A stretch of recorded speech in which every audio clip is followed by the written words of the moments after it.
지난 3일 양양 낙산해변 인근에서 편의점 건물이 무너지는 대형 땅꺼짐 사고가 있었습니다. 사고 공사 현장에 대한 감리 보고서를 단독으로 입수해 살펴봤더니 수차례 민원과 감리 결과에도 불구하고 양양군은 소극적으로 대처한 것으로 드러났습니다. 이하라 기자의 단독 보도입니다. MBC가 단독 입수한 양양 낙산해변 땅꺼짐 사고 현장 감리 보고서입니다. 본격적으로 땅꺼짐이 발생하기 시작한 지난 2월부터 5월까지 4달 동안 감리단은 모두 4차례에 걸쳐 양양군에 감리 보고서를 제출했습니다. 같은 기간 공사 허가를 내준 양양군은 시공사와 감리단에 모두 5차례의 공문을 보냈습니다. 땅꺼짐 관련 문제 사항을 서면으로 제출하라는 내용입니다. 하지만 추가적인 관리 감독은 없었습니다.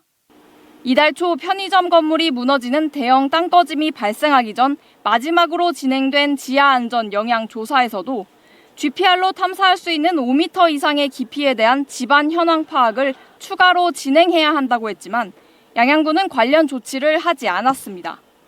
3월 달에 나온 보고서인데 그 이후에 그러면 재난안전과에서 그 지하안전 보고서 관련해서 조치하신 게 있으신가요? 아직까지 그거는 없어요. 그거를 반드시 뭐 의무사항이가 이런 거는 안 해. 허가를 내준 건축 담당자는 공사 중지에 대한 권한이 없다는 말만 반복합니다. 감리단에서 요청이 있으면 저희도 이제 제기를 하는 걸로 알고 있지. 군에서 일방적으로 뭐 중지를 시키거나 재개를 시키거나 이렇게 할 수 있는 없는 상황이고요.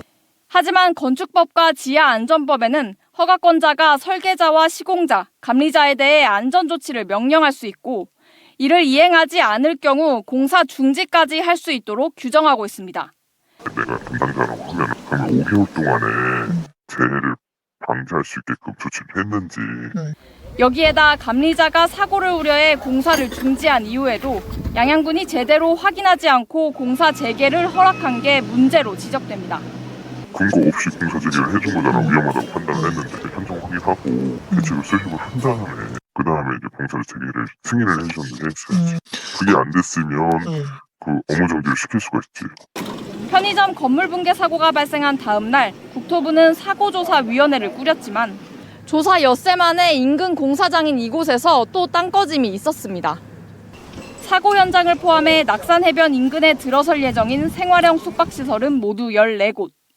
관리 감독해야 할 건축 현장은 많지만 양양군은 여전히 책임을 미루고만 있습니다.